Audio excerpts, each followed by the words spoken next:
What's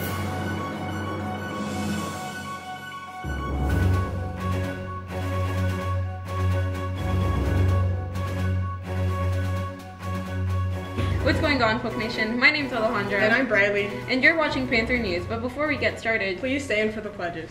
I pledge allegiance to the flag of the United States of America and to the republic for which it stands, one nation, under God, indivisible, with liberty and justice for all.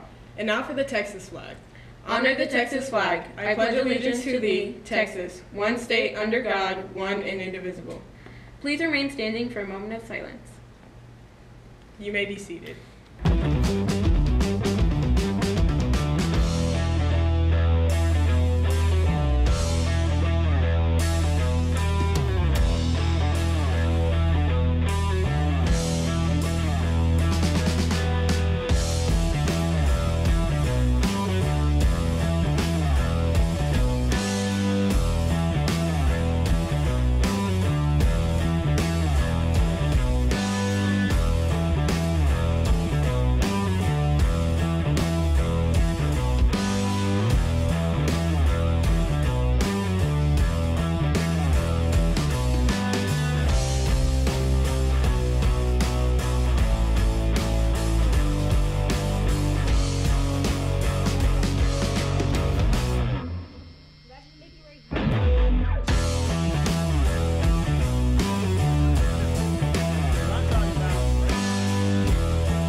If you would like to sign up for our next Junior Police Academy, please see Officer Palmer for more information.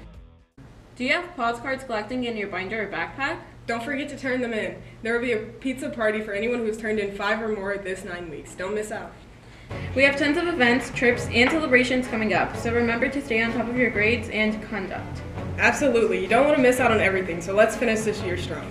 If you are doing a booth for Multicultural Night and would like to work on your board, you may do so in Mrs. Chapman's room before or after school. All the supplies you need are in her room. If you're performing, please see Mrs. Power by Wednesday, April 17th. We are hosting a yearbook signing party on Friday, May 10th, and we hope to see you there. Don't miss out on fun music, food, and friends as the year comes to an end. Tickets are $5 and are limited, so be prepared to purchase them in the foyer a week before the event.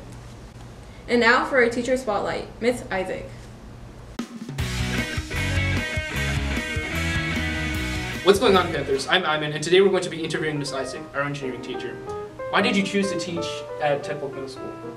I chose to teach at Ted Polk Middle School just because I loved the vision and what the school was about. I got to meet Ms. O'Sullivan at the job fair when I was leaving my corporate career and just really kind of fell in love with what the school was trying to do, what she was trying to do as our principal, and so that's why I came to work at Ted Polk. If you weren't an engineering teacher, what would you teach? If I was not an engineering teacher, I would probably teach something that's more aligned with STEM, so science or math would probably be my next choices. As a student, what subject did you struggle with the most? As a student, I struggled really with reading just because I wasn't interested in anything that we had to read, and so I chose just to kind of blow it off, and as a result grades suffered, but then I started finding books that I actually enjoyed, and that's kind of what got me hooked on reading. How do you incorporate Avid into your classroom procedures? So in my classroom we use Avid obviously for the annotation and highlighting strategies that we use school-wide. When my classes read articles or instruction packets or they get their project packets, we use those highlighting and annotation strategies with those. And then we also, because it's a project-based class, there's a ton of collaboration involved. Most of the projects are partnered projects, so my students are constantly collaborating with their classmates.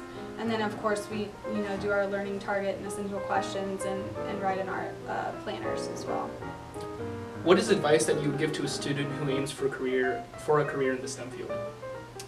I think my number one advice to anyone trying to be in the STEM field is just keep going.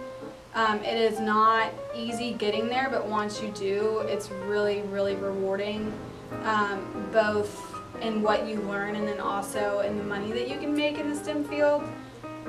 So really, you just got to keep your head up and keep pounding the pavement until you can get to where you want to be. What's your favorite thing about being a teacher? My favorite thing about being a teacher, well, I obviously love our students. I really enjoy waking up every day and coming here just because you never know what's actually going to happen in the course of a day. And no 2 days are ever really the same. But more so, I just love getting to be a part of students' life stories. And I hope that I make a big enough impact to do that. What is something students don't know about you? I don't think that a lot of students know that I've not always been a teacher. Prior to becoming a teacher, I spent 5 years in corporate, working in electronic discovery and computer forensics. So I did a lot with in the legal field and a lot of litigation support, and went through people's computers and cell phones and really anything, WhatsApp messages. Just pulling all of that for litigation. So I haven't always been a teacher. It's kind of new for me. Okay. Why should students join engineering? Well, aside from the fact that we have like a ton of fun in engineering, you should join engineering because it is a high school credit. If you've successfully completed, you'll get a full high school credit. So that's one less class you have to take when you get to high school. And then aside from that, there's no homework. I don't assign homework. There might be 1 or 2 quizzes per year, maybe. And then there's really no tests other than actually putting our projects to work. Okay, thank you, Miss Isaac. This was very insightful. That's all we have time for today, Panthers. And remember, you're one day closer to coming.